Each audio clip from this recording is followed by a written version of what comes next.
అందరికీ praise దిలాడండి. 1 year Bible completion అనే పవిత్ర ప్రయాణంలో నాతో కలిసి వస్తున్న అందరికీ సుస్వాగతం. ఈరోజు మన ప్రయాణంలో 72వ రోజైన మార్చి 13వ తేదీ వాక్యాంశాలు రూతు గ్రంథము 2 నుంచి 4 అధ్యాయాలను ప్రార్థనాపూర్వకంగా మొదలు పెడదాం. మా ప్రియ పరలోకపు తండ్రి, మీ జీవవాక్యంతో మమ్మల్ని మరొకసారి మీ పాదాల దగ్గరికి తీసుకొచ్చినందుకు హృదయమార వందనాలు. వినగలిగే చెవి, గ్రహించగలిగే హృదయాన్ని మాకు అనుగ్రహించండి. ఈ వాక్య భాగాలు వింటున్న ప్రతి ఒక్కరి హృదయాన్ని మీరు స్పర్శించి మీ సమాధానాన్ని మాకు అనుగ్రహించండి. హన్నా చేసిన ప్రార్థన వంటి ప్రార్థనను మాకందరికీ మీరు నేర్పించమని ప్రభువు పేరిట ప్రార్థిస్తున్నాను తండ్రి. ఈ వాక్య భాగాలు మీ హృదయాన్ని కూడా నిజంగా స్పర్శించినట్లయితే కమెంట్ బాక్స్లో ఆమెను చెప్పడం మర్చిపోకండి. రూతు గ్రంథము 2వ అధ్యాయము. నయోమి పెనిమిటికి బంధువుడు ఒకడుండెను. అతడు చాలా ఆస్తిపరుడు. అతడు ఎలీమెలెకు వంశపు వాడై ఉండెను. అతని పేరు బోయాజు. మోయాబీయురాలైన రూతు, నీ సెలవైన ఎడల నేను పొలంలోనికి పోయి ఎవని కటాక్షము పొందగలనో వాని వెనుక పరిగెనేరుకొందునని నయోమితో చెప్పగా, ఆమె నా కుమారి పొమ్మనెను. కాబట్టి ఆమె వెళ్ళి పొలములోనికి వచ్చి చేను కోయువారి వెనుక పొలములో ఏరుకొనెను. ఆ పొలము ఆమె పోయిన భాగము ఎలీమెలెకు వంశపు వాడైన బోయాజుది. బోయాజు బెత్లెహేము నుండి వచ్చి, యెహోవా మీకు తోడై ఉండునుగాకని చేనుకోయి వారితో చెప్పగా, వారు యెహోవా నిన్ను ఆశీర్వదించునుగాకనిరి. అప్పుడు బోయాజు కోయివారి మీద ఉంచబడిన తన పనివానిని చూచి, ఈ చిన్నది ఎవరిదని అడుగగా, కోయివారి మీద ఉంచబడిన ఆ పనివాడు, ఈమె మోయాబు దేశము నుండి నయోమితో కూడా తిరిగి వచ్చిన మోయాబీరాలైన యవనురాలు. ఆమె నేను కోయివారి వెనుకను పనుల మధ్యను ఏరుకుని కూర్చుకొనుటకు దయచేసి నాకు సెలవిమ్మని అడిగెను. ఆమె వచ్చి ఉదయం మొదలుకొని ఇది వరకు ఏరుకొనిచుండెను. కొంతసేపు మాత్రము ఆమె ఇంట కూర్చుండెనని వాడు చెప్పెను. అప్పుడు బోయాజు రూతుతో, నా కుమారి, నా మాట వినుము. వేరొక పొలములో ఏరుకొనుటకు పోవద్దు, దీనిని విడిచిపోవద్దు. ఇచ్చట నా పనికత్తెల యొద్ద నిలకడగా ఉండుము. వారు కోయు చేను కనిపెట్టి వారిని వెంబడించము. నిన్ను ముట్టకూడదని యవ్వనస్తులకు ఆజ్ఞాపించి ఉన్నాను. నీకు దాహమగునప్పుడు కుండల వద్దకు పోయి పనివారు చేదిన నీళ్లు త్రాగుమని చెప్పెను.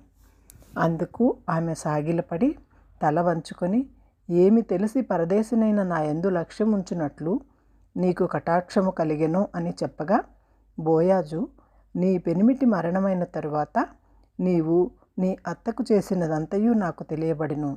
నీవు నీ తల్లిదండ్రులకు నీ జన్మభూమిని విడిచి ఇంతకు ముందు నీవు ఎరుగని జనమునొద్దకు వచ్చితివి. యెహోవా నీకు చేసిన దానికి ప్రతిఫలమిచ్చును. ఇజ్రాయేలీయుల దేవుడైన యెహోవా రెక్కల కింద సురక్షితముగా ఉండునట్లు నీవు వచ్చితివి. ఆయన నీకు సంపూర్ణమైన బహుమానం ఇచ్చునని ఆమెకు ఉత్తరమిచ్చెను. అందుకు ఆమె, నా ఏలినవాడా, నేను నీ పనికత్తెలలో ఒకదానిని కాకపోయినను నీవు నన్ను ఆదరించి నీ దాసురాలునగు నా యందు ప్రేమ కలిగి మాట్లాడితివి గనుక నా ఎడల నీకు కటాక్షము కలుగనిమ్మని చెప్పెను. బోయాజు, భోజన కాలమున నీవిక్కడికి వచ్చి భోజనం చేసి చిరుకలో ముక్క ముంచి తినుమని ఆమెతో చెప్పగా, చేనుకోయి వారి వద్ద ఆమె కూర్చుండెను. అతడు ఆమెకు పేలాలు అందియగా ఆమె తిని తృప్తి పొంది కొన్ని మిగిల్చెను. ఆమె ఏరుకొనుటకు లేచినప్పుడు బోయాజు, ఆమె పనుల మధ్యను ఏరుకొనవచ్చును. ఆమెను అవమానపరచుకుడి, మరియు ఆమె కొరకు పిడికెళ్ళు పడవేసి ఆమెను ఏరుకున్నట్లు విడిచిపెట్టిడి. ఆమెను గద్దింపవద్దని తన దాసులకు ఆజ్ఞాపించెను.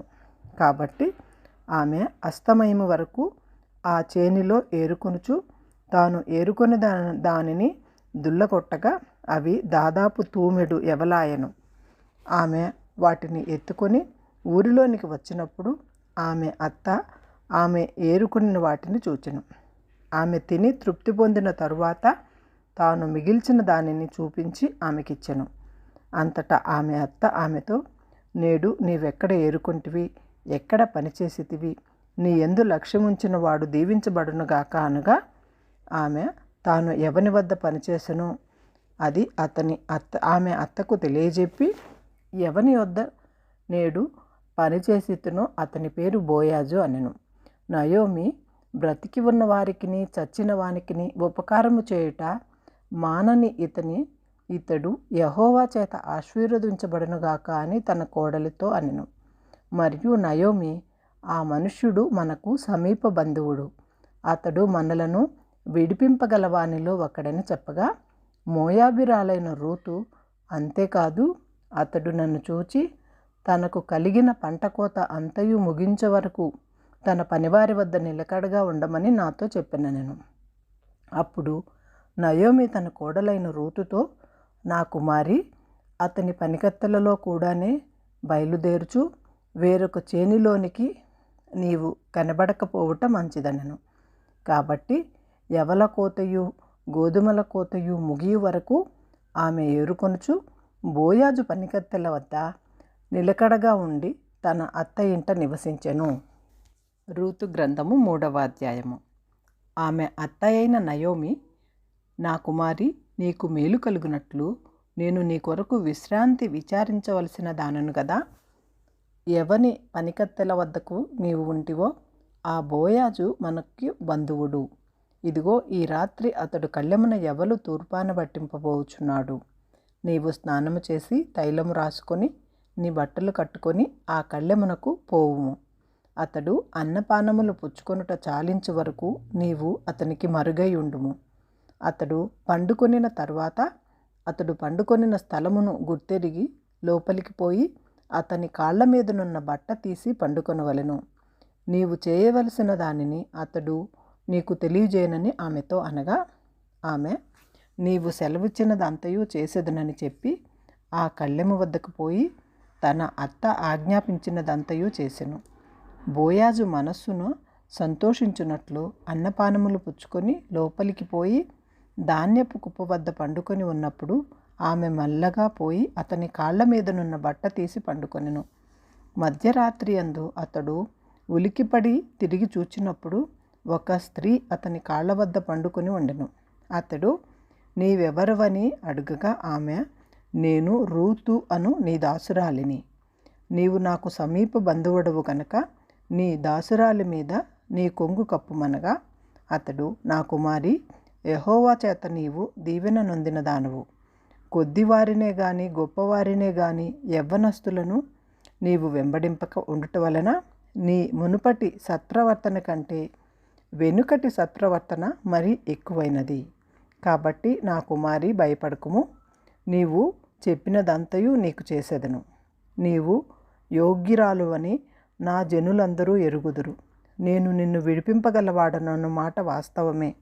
అయితే నీకు నాకంటే సమీపమైన బంధువుడు ఒకడున్నాడు. ఈ రాత్రి ఉండుము.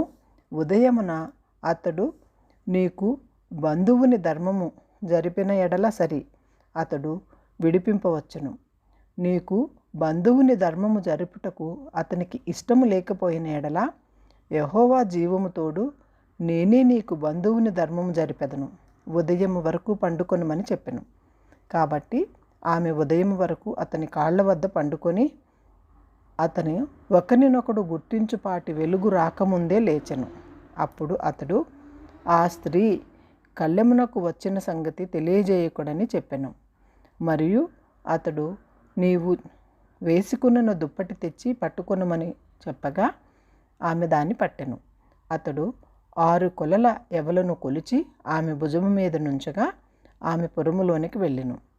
ఆమె తన అత్త ఇంటికి వచ్చినప్పుడు అత్త, నా కుమారి, నీ పని ఎట్లు జరిగినను అడగగా ఆమె ఆ మనుష్యుడు తనకు చేసినదంతయు తెలియజేసి, నీవు వట్టి చేతులతో నీ అత్త ఇంటికి పోవద్దని చెప్పి అతడు ఈ 6 కొల యవలను నాకిచ్చెననెను.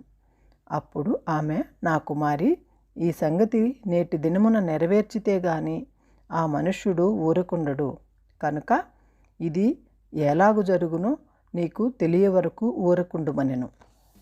రూతు గ్రంథము 4వ అధ్యాయము. బోయాజు పురద్వారమునొద్దకు పోయి అక్కడ కూర్చుండగా బోయాజు చెప్పిన బంధువుడు ఆ త్రోవను పోవుచుండెను కనుక బోయాజు పోయి ఈ తట్టు తిరిగి ఇక్కడ కూర్చుండుమని అతని పిలువగా అతడు వచ్చి కూర్చుండెను. బోయాజు ఆ ఊరి పెద్దలలో 10 మందిని పిలిపించుకొని అక్కడ కూర్చుండుడని చెప్పగా వారును కూర్చుండిరి. అతడు మోయాబు దేశము నుండి తిరిగి వచ్చిన నయోమి మన సహోదరుడైన ఎలీమెలెకునకు కలిగిన భూభాగమును అమ్మివేయుచున్నది కనుక నీవు చెవులార వినున్నట్లు నేను ఒక సంగతి తెలియజేయవలనని ఉన్నాను. ఈ పుర నివాసుల ఎదుటను నా జనుల పెద్దల ఎదుటను ఆ భూమిని సంపాదించుకొనుము. ఏమనగా దాన్ని విడిపించుటకు నీవు ఒప్పుకొనిన ఎడల విడిపింపుము, దాన్ని విడిపింపనొల్లని ఎడల అది స్పష్టముగా నాతో చెప్పుము.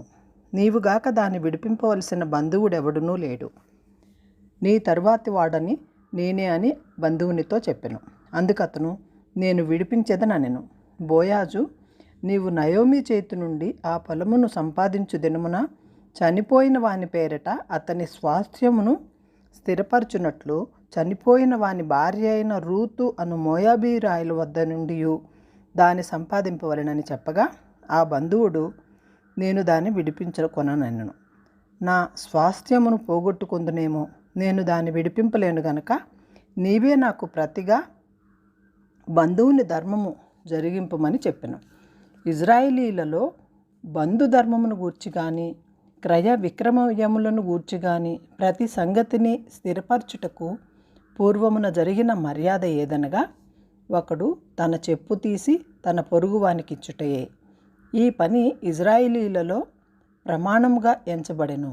ఆ బంధువుడు నీవు దానిని సంపాదించుకోమని బోయాజుతో చెప్పి తన చెప్పు తీయగా బోయాజు ఎలీమెలెకునకు కలిగినది యావత్తును, కిల్యానుకును మహ్లానుకును కలిగిన యావత్తును నయోమి చేతి నుండి సంపాదించితనని నేనన్నందున నీవు ఈ దినమున సాక్షులై ఉన్నారు. మరియు చనిపోయిన వాని పేరట అతని స్వాస్థ్యమును స్థిరపరచునట్లును చనిపోయిన వాని పేర అతని సహోదరులలో నుండి ఆయన స్థలము యొక్క ద్వారము నుండి కొట్టివేయబడక ఉండునట్లు నేను మహ్లాను భార్య అయిన రూతను మోయాబీయురాలిని సంపాదించుకొని పెండ్లి చేసుకొనుచున్నాను. దీనికి మీరు ఈ దినమున సాక్షులై ఉన్నారని పెద్దలతోనూ ప్రజలందరితోనూ చెప్పెను. అందుకు పురద్వారమున నుండిన ప్రజలందరూ పెద్దలను మేము సాక్షులము. యెహోవా నీ ఇంటికి వచ్చిన ఆ స్త్రీని ఇశ్రాయేలీల వంశమును వర్ధిల్లజేసిన రాహేలును పోలిన దానిగాను లేయాను పోలిన దానిగాను చేయునుగాక. ఎఫ్రేతాలో నీకు క్షేమాభివృద్ధి కలిగిన వాడవై బెత్లెహేములో నీవు ఖ్యాతి నొందుదువుగాక. యెహోవా ఈ యవ్వనురాలి వలన నీకు దయచేయి సంతానమును నీ కుటుంబమును తామారు యూదాను కనిన పేరేసు కుటుంబం వలె ఉండునుగాక అనిరి. కాబట్టి బోయాజు రూతును పెండ్లి చేసుకొని ఆమె వద్దకు పోయినప్పుడు యెహోవా ఆమె గర్భవతి అగునట్లు అనుగ్రహించను కనుక ఆమె కుమారుని కనెను. అప్పుడు స్త్రీలు ఈ దినమున నీకు బంధువుడు లేకుండా చేయని యెహోవా స్తుతినందునుగాక, ఆయన నామము ఇజ్రాయేలీలలో ప్రకటింపబడునుగాక. నిన్ను ప్రేమించి 7 కుమారుల కంటే నీకెక్కువగానున్న నీ కోడలు ఇతని కనెను. ఇతడు నీ ప్రాణమును ఓదార్చి ముసలితనమున నీకు పోషకుడగునని నయోమితో చెప్పరి. అప్పుడు నయోమి ఆ బిడ్డను తీసుకొని కౌగిట నుంచుకొని వానికి దాదిగా ఉండెను.